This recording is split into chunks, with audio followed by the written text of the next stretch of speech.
We're eliminating 40 positions effective next month. But don't worry, we're creating an exciting new leadership role to guide our transformation. Warren's words echoed through the stunned conference room as 40 of my colleagues realized they were losing their jobs. The projected spreadsheet behind him showed departments slashed, teams dissolved, lives upended. I watched people I'd worked alongside for years, struggling to maintain composure. Some stared blankly ahead. Others furiously scribbled notes as if documenting everything might somehow save their positions. I just sat there, pen poised over my notebook, face carefully neutral. 15 years of practice had taught me exactly how to look engaged without revealing a single thought. This restructuring will streamline our organization and position us perfectly for what's coming next in our industry, Warren continued, his voice rising with manufactured enthusiasm. Change is necessary for growth. 2 weeks later, Warren introduced his nephew, Gideon, as our new Chief Innovation Officer, 26-year-old with a fresh business degree and a LinkedIn profile hastily padded with industry buzzwords. His starting salary, $200,000. The position they'd eliminated 40 jobs to create. Before I continue, thank you for listening to my story. I'd love to know where you're tuning in from. Drop a comment below and let me know what corner of the world you're in. My name is Lyra. For 15 years, I've been the person who makes things work at this company. Not the one who takes credit, not the one who makes speeches at gatherings. I'm the one people come to when they need something fixed, explained, or improved without fuss. I started as an entry-level analyst and worked my way up to leading our data integration team, not because I demanded promotions, but because I solved problems nobody else could. Warren became CEO 4 years ago. He arrived with aggressive growth targets and zero interest in how we'd previously done things.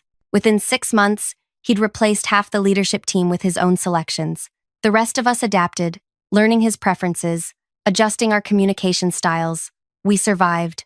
I survived by becoming exactly what he wanted to see: reliable, uncomplaining, and, most importantly, unthreatening. When Gideon arrived, I watched 40 empty desks from my workspace. 40 colleagues with families, mortgages, medical bills, gone. Meanwhile, Gideon spent his first week observing while playing games on his phone beneath the conference table. "What do you think?" Trina whispered. During lunch that Friday, her own position safe but diminished. "Everyone's talking about how Gideon can barely explain what we do." I chewed my sandwich slowly. "Change is tough," I replied, voice even. "I'm focused on making the transition work." Trina stared at me. "Lyra, these were your friends. Your team is gone. Don't you care?" "Getting emotional won't bring them back," I said. I'm being practical. But inside, something had shifted. Something cold and precise had awakened after years of dormancy. The next Monday, I arrived early and stayed late. I volunteered for transition committees. I offered to help organize departing employees' knowledge transfers. I took extra assignments without complaint. Warren nodded approvingly when passing my desk. Gideon barely noticed me at all. While others complained openly, I remained neutral. While others sent angry farewell emails, I sent thoughtful notes about what I'd learned from departing colleagues. I became the model employee during chaos. "Warren thinks you're handling this well," his assistant Penny mentioned, while waiting for coffee one morning. "He said you're exactly the kind of steady presence needed during transformation." I smiled. That's kind of him to say. What nobody realized, I was watching, listening, documenting everything. I noticed how Gideon couldn't remember client names during calls, how he assigned impossible deadlines without understanding the work involved, how he took credit for ideas raised in meetings, how he disappeared for hours without explanation. During week 3, 10 more people were let go ahead of schedule. The remaining teams struggled to maintain basic operations, while Gideon approved executive bonuses for managing through transition. By week 4, customer complaints doubled. Support tickets went unanswered. Critical updates were delayed. Gideon blamed it all on restructuring challenges and attitude problems among remaining staff. Week 5 brought the announcement of extended hours for all departments until we weather the transition. No additional compensation. No timeline for return to normal. Through it all, I maintained my calm exterior. I attended every meeting. I documented every decision. I learned which board members were growing concerned about service disruptions, which investors were questioning the rapid staffing changes, which clients were considering other options. Most importantly, I noticed Gideon kept a leather journal where he wrote everything: his uncle's instructions, their private conversations, their actual plans for the company. He left it on his desk most evenings, never imagining anyone would look. But the cleaning staff knew me. They'd known me for 15 years, known how I brought coffees on cold mornings, remembered their children's names, helped with paperwork when needed. Maria, who cleaned the executive floor, mentioned Gideon's habit of leaving sensitive information visible. He writes everything down, Lyra. Everything. And just leaves it there while he goes to dinner. Security says it's fine since the building is locked, but still. I nodded sympathetically. That's concerning. Executive floors contain sensitive information. Maybe I should mention proper security protocols during our next all-hands. Maria looked relieved. Would you? I worry about getting blamed if anything happens. Of course. I'll handle it discreetly. What Warren never realized. I hadn't survived 15 years by being invisible. I'd survived by being essential.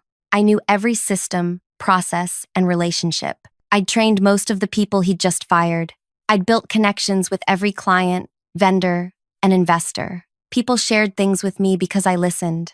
I remembered I helped without seeking credit. Now I would use that network. I began with small, careful steps. Answering a concerned email from our largest client with factual information about delayed deliverables. Mentioning to a board member that quarter-end projections might need adjustment due to staffing changes. Updating a longtime investor about changes to our product roadmap. No accusations, no complaints, just information the right people needed to know, delivered by someone they'd always trusted to be straightforward. Are you okay? Trina asked one evening as we worked late. You seem different, like you're planning something. I paused, considering my words carefully. I'm adapting. The company is changing, so I'm changing too. She leaned closer. People are worried you've given up, that you're just accepting all this. I met her eyes. Have I ever struck you as someone who gives up, Trina? Her eyes widened slightly. No, never. Then trust me now. Sometimes the quietest response is the most effective. That night, I stayed later than anyone. I walked through empty workspaces where teams had once collaborated. I stood in vacant conference rooms where we'd solved impossible problems together. I touched chairs where mentors had once sat, teaching me everything they knew. The company wasn't just balance sheets and product lines. It was people, knowledge, relationships, everything Warren and Gideon were carelessly destroying. By week 6, the cracks were showing. 3 major clients had escalated concerns to the board. 2 executives had resigned, rather than continue implementing Gideon's contradictory directives. The quarterly forecast showed alarming trends. Warren called an emergency leadership meeting. I was invited to present transition status, the only mid-level manager included. We're experiencing temporary setbacks, Warren announced, tight-lipped. Gideon will outline our recovery strategy. Gideon stood, confident despite the disaster unfolding. The restructuring has exposed weaknesses in our operational model. We need additional changes to address these underlying issues. I sat quietly, taking notes as he proposed eliminating 10 more positions while creating 2 deputy roles to support his work. No one challenged him directly, though tension filled the room. When he finished, Warren nodded. Questions? Concerns? Silence. Then, Warren pointed to me. Lyra, you've been handling transition documentation. Your assessment? Everyone turned toward me. This was the moment of truth. The moment 15 years of patience had prepared me for. I believe our challenges go beyond staffing, I said calmly. May I share some observations about our current situation? Warren nodded, expecting the safe, supportive response I'd always provided. I pulled out my folder of carefully organized notes. I've prepared a detailed analysis of our service metrics before and after restructuring. I'm concerned the board might find these trends alarming if they see them without proper context. For the first time, I saw uncertainty flicker across Warren's face. What happened next would change everything. I opened my folder. Inside were meticulously organized charts, customer emails, and financial projections. Not accusations, just facts in clear, undeniable patterns. The room was completely still as I began. Since the restructuring announcement 6 weeks ago, we've experienced a 47% increase in service delays, a 63% increase in customer complaints, and 8 of our top 20 clients have requested emergency meetings with account managers who no longer work here. Warren's smile stiffened. That's to be expected during transition. I've compared these numbers to our 3 previous organizational changes. I continued, sliding a graph across to him. This pattern is unprecedented. Previous restructuring never impacted client satisfaction beyond 12%. Gideon interrupted. These statistics don't account for the innovation roadmap we're developing. I've also analyzed costs, I said, my voice remaining calm while my heart hammered. The elimination of 40 positions saved approximately $3.2 million in annual salaries. However, the creation of the new executive position, plus proposed deputy roles, will cost $450,000 annually. Meanwhile, we've lost 2 major accounts worth $1.8 million in annual revenue since the changes began. Board member Elise leaned forward. I wasn't aware we'd lost those accounts. The losses haven't been formally reported yet, I replied. But the termination notices arrived yesterday. I've included copies. Warren's face darkened. This meeting is about forward strategy, not dwelling on temporary setbacks. I nodded. I understand. That's why I've also prepared a comparison of qualifications between our departed team leaders and our new Chief Innovation Officer. This analysis might help identify skills gaps, contributing to our current challenges. Gideon's face flushed as I distributed the document. It wasn't mean-spirited or personal, just a straightforward comparison of experience, education, and achievements. The contrast was unavoidable. People we'd let go had built successful products, managed complex transitions, and developed deep client relationships. Gideon had none of that. This is inappropriate, Warren snapped, grabbing the papers. Lyra, you've overstepped. I maintained my composed expression. I apologize if I've misunderstood my role. I was asked to document transition impacts. These are the impacts. Board member Terrence studied my reports. These concerns align with what I've been hearing from investors. Warren, why weren't we informed sooner? Because they're temporary issues being deliberately exaggerated, Warren insisted. Every transformation includes growing pains. Perhaps, I offered. But I'm concerned these particular growing pains might trigger the performance clause in our financing agreement with Fremont Group. They can recall their investment if service metrics fall below threshold for 2 consecutive quarters. The room temperature seemed to drop. Fremont Group was our primary investor. Their financing agreement wasn't public knowledge, except to those who'd helped draft the original terms. People like me, who'd been there from the beginning. Warren dismissed the meeting abruptly. We'll reconvene tomorrow after I've reviewed these materials.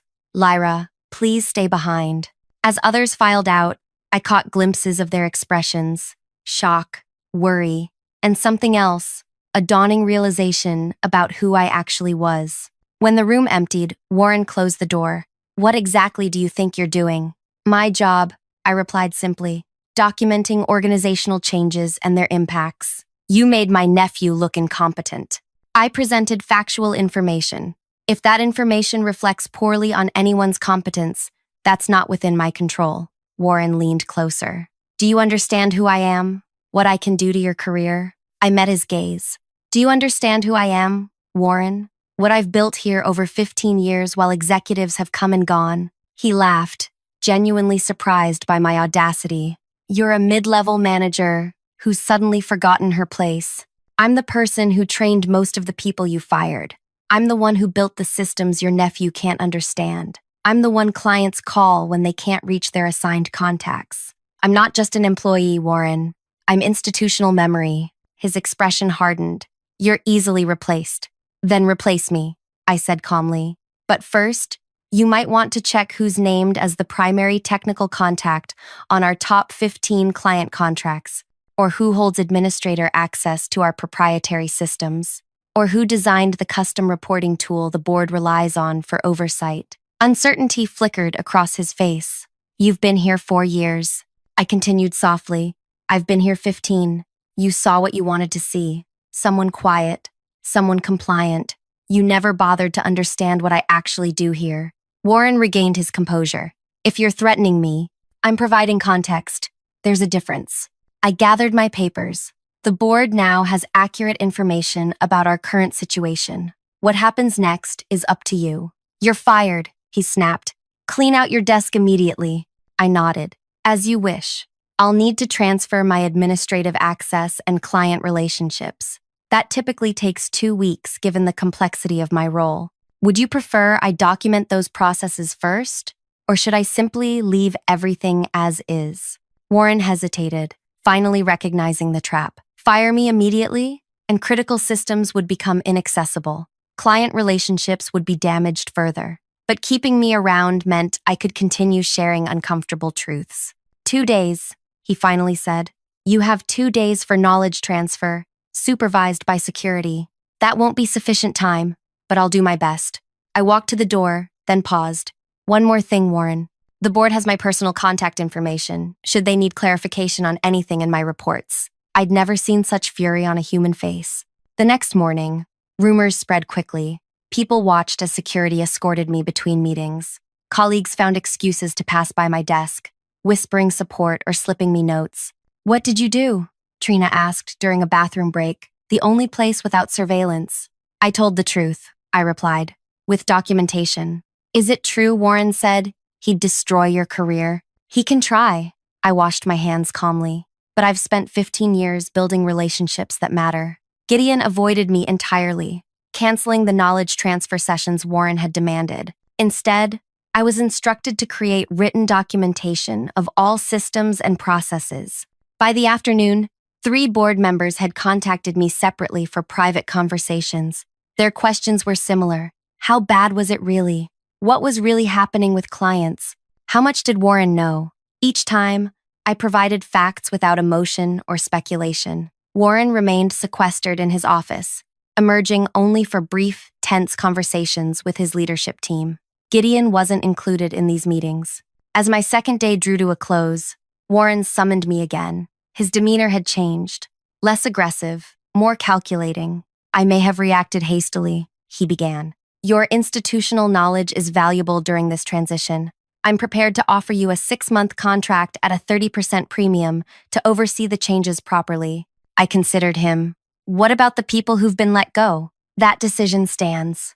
But your point about Gideon is taken. He'll undergo additional training before assuming full responsibilities. So 40 jobs remain eliminated, but your nephew keeps his position. Warren's smile tightened.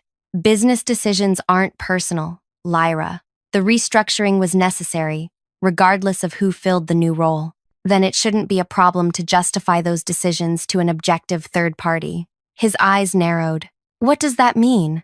The board is commissioning an independent audit of the restructuring decision and its implementation.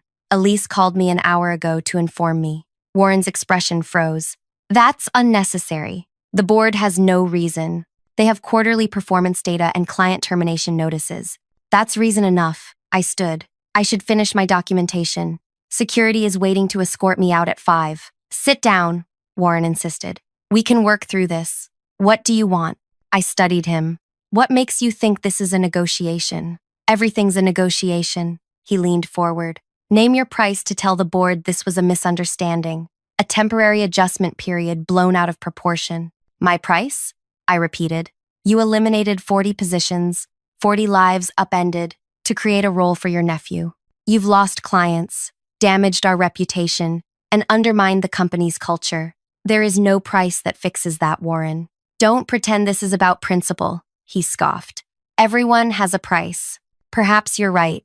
I finally sat. My price is reinstatement of every qualified employee who wants to return, compensation for those who found other jobs, and a public acknowledgement that the restructuring was misguided. He laughed. Impossible. Then we have nothing more to discuss. I stood again. You're making a mistake, Warren called as I reached the door. This company will fail without decisive leadership. I turned back. This company survived before you arrived. It will survive after you're gone. Is that a threat? It's an observation based on 15 years of institutional memory. Good evening, Warren. Security escorted me to my desk, where I gathered personal belongings under watchful eyes. Colleagues passed by, expressions ranging from confusion to admiration. Trina handed me a card signed by everyone in our department. What happens now? She whispered. Now we wait, I replied. truth doesn't need much help once it starts moving. As I walked out for what might be the last time, I felt strangely peaceful. 15 years of building relationships, understanding systems, and solving problems had prepared me for this moment. I wasn't just leaving. I was carrying something with me that Warren couldn't take away. Knowledge, trust, the truth about what had really happened, and why. That night, my phone rang constantly. Board members with more questions, former colleagues offering support, clients asking if rumors about my departure were true. I answered each call calmly, providing only facts without speculation or emotion. By midnight, I'd spoken with 11 people, including 2 major investors and the company's former CEO, who'd retired 3 years earlier. As I finally prepared for bed, my phone buzzed with a text from an unknown number. Board emergency meeting tomorrow, 8 a.m. Warren doesn't know yet. Be ready. I closed my eyes, thinking of 40 empty desks, of Gideon's unearned authority, of Warren's absolute certainty that he could do whatever he wanted without consequences. Tomorrow would change everything. I just didn't know exactly how, yet. At 7:30 the next morning, my phone rang again. It was Elise from the board. "We need you to bring everything," she said without preamble. "Every report, every email, every document showing what's really been happening." "I have it all," I assured her, "but I'm no longer an employee. You will be again if this goes the way I think it will. Warren doesn't know what's coming. Neither did I, exactly. But I was about to find out. I arrived at the company headquarters by 7:45, carrying a single expandable file folder. Security looked surprised to see me, but allowed me entry when Elise texted to confirm my invitation. The boardroom felt different that morning. Tense, expectant. 8 board members sat around the table, with 2 more joining remotely on the large screen. Elise gestured for me to take a seat near her. "Warren and his team will arrive at 8, she explained quietly. "We wanted to speak with you first." Terrence, the board chair, leaned forward. "Lyra, what you shared yesterday raised serious concerns. We need to understand exactly what's been happening." I opened my folder. I've organized everything chronologically. The first section contains the original restructuring proposal as presented to employees versus the actual implementation details. The second contains performance metrics before and after changes. The third contains client communications and financial impacts. They passed the documents among themselves, expressions growing darker with each page. "How did we miss this?" Jacqueline, another board member, murmured. "Because the official reports don't match reality," I explained. "Notice how the customer satisfaction data Warren provided you last month shows minimal impact? Compare that with the raw support ticket numbers and client escalation emails." Elise flipped through client communications. "These are damning. Why didn't our account managers alert us?" "Because most of them were let go in the restructuring," I replied. "Their replacements are overwhelmed and afraid to speak up." Terrence studied me. "And you've kept all this documentation while doing your regular job?" "Documenting systems and processes is my regular job," I said simply. I just applied those same skills to what was happening around me. "And the Chief Innovation Officer role? Do you have evidence this position was created specifically for Warren's nephew?" I handed him a slim folder. "These are Gideon's qualifications compared to the job description. And this," I placed a single page before him, "is a text message Gideon sent to a friend 2 weeks before the restructuring announcement, stating he was moving here for an executive position his uncle had created for him." "How did you obtain this?" Terrence asked sharply. "Gideon showed it to our marketing team during his first day lunch, bragging about his connection. 3 people witnessed it. Their signed statements are attached." The board members exchanged glances. "One last question before they arrive," Elise said. "How much of this have you shared with people outside this room?" "Nothing beyond what I presented yesterday," I answered truthfully. "I believe in proper channels. The board should determine next steps, not me." Terrence nodded, satisfied. "Thank you, Lyra. Please stay for the meeting, but understand we may ask you to step out for certain discussions." At precisely 8 o'clock, Warren arrived with Gideon and 2 other executives. His confident stride faltered when he saw me. "What is this?" he demanded.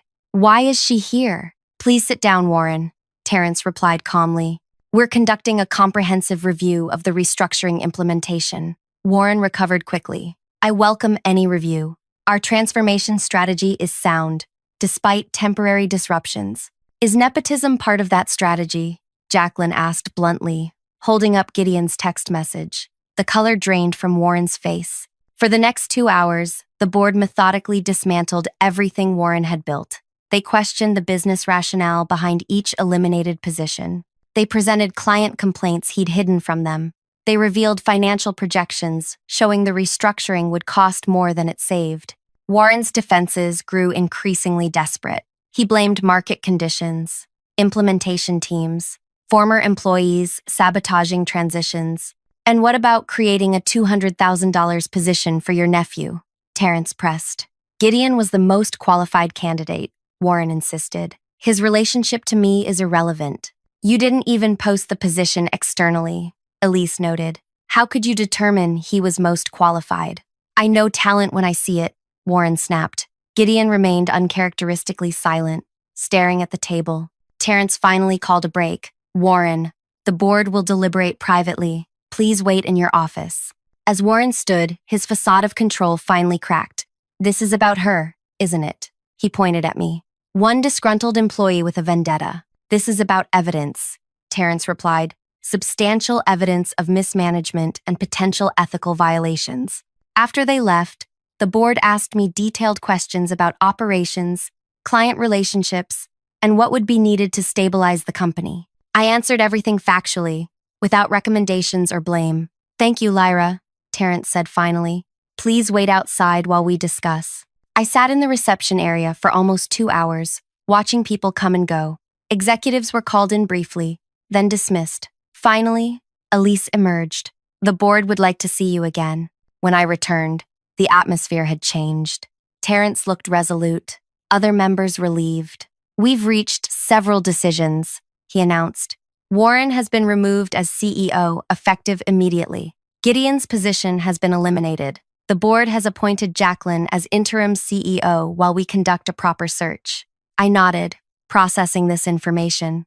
Additionally, Jacqueline continued, we're reversing the restructuring. We'll be contacting all terminated employees with offers to return. For those who found other positions, we'll provide appropriate settlements. That's good to hear, I said quietly. There's one more thing, Terrence added. We need someone to oversee the transition back. Someone who understands our systems, our people, and our values. I'd be happy to assist in any way I can, I offered. We're thinking of something more permanent, Elise said. The board is creating a new position, Chief Operations Officer, someone who ensures organizational decisions align with our mission and protect our people. We'd like to offer you this role. I sat very still, surprised despite everything. Why me? I asked finally. Because you saw what was happening and did something about it without destroying the company in the process, Terrence explained. You gathered evidence, followed proper channels, and put the organization above personal interest.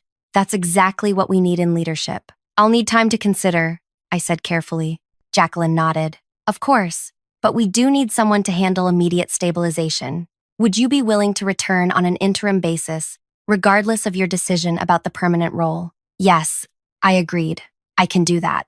By afternoon, the news had spread throughout the company. Warren and Gideon had been escorted from the building. An all-hands meeting was scheduled for the following morning. As I walked through the office, colleagues stopped to watch. Some whispered, others smiled. Trina caught up with me near my old desk. Is it true? She asked breathlessly. Warren's gone? People are getting their jobs back? Yes, to both. And you're in charge now. Temporarily. Just helping with the transition. She studied me. You planned this all along, didn't you? From the moment they announced the restructuring? No, I answered truthfully. I just paid attention, documented what happened, made sure the truth couldn't be buried or rewritten. That's the most devastating revenge I've ever seen, Trina said with something like awe. It wasn't revenge, I corrected her. It was justice. Over the next 6 weeks, we rebuilt what Warren had broken. 23 former employees returned, bringing back critical knowledge and relationships. Clients who had considered leaving recommitted after hearing about the changes. The board approved compensation packages for those who'd suffered financial hardship during the upheaval. Warren didn't go quietly. He threatened lawsuits, contacted investors directly, even tried to rally supporters within the company. but the evidence was irrefutable. The board stood firm. Eventually, he accepted a modest severance in exchange for a non-disparagement agreement. Gideon disappeared completely. No public statements, no social media presence, no contact with former colleagues. I heard he moved across the country to work for a family friend. 3 months later, I accepted the permanent COO position with 2 conditions. First, a policy prohibiting family members of executives from holding positions within the company. Second, a formal ethics committee with representation from all levels of the organization. The board unanimously approved both. On my first official day as COO, I walked through the office, no longer the quiet observer, but now the person responsible for protecting what we'd rebuilt. People nodded respectfully as I passed. Not with fear, as they had with Warren, but with something more valuable: trust. I stopped by Trina's desk. "How does it feel having your team back?" "Better than I expected," she admitted. "But different. We all are, I think." "Different how?" "More vigilant," she said thoughtfully. "More willing to speak up. Nobody wants to let things go too far again." That afternoon, I received an email from our largest client, congratulating me on the promotion. "We stayed because of you, Lyra. Because you were honest when others weren't. Because you put the work ahead of politics. That's the kind of leadership we want to partner with." That evening, I stood in my new office, looking out at the city lights. The door, which Warren had always kept closed, remained open. I wanted people to know they could walk in anytime. On my desk sat a simple frame containing a quote I'd chosen carefully: "The truth doesn't need to shout to be heard." I hadn't set out for revenge or power. I'd simply refused to participate in the destruction of something worthwhile. I'd protected what mattered by doing what I'd always done: paying attention, documenting carefully, and speaking truth when it counted most. Sometimes, the quietest person in the room is the one you should fear most, not because they plan to harm you, but because they see you clearly, without the distortion of their own ego or ambition. The greatest power isn't in creating chaos, it's in restoring order from it. If you've stayed with me through this story, I want to thank you. Sometimes we need reminders that integrity and patience can be more powerful than bold declarations or dramatic confrontations. If this resonated with you, please leave a like and share your thoughts in the comments. Has anyone ever underestimated you? How did you handle it? I read every comment and would love to hear your experiences. Thank you for listening.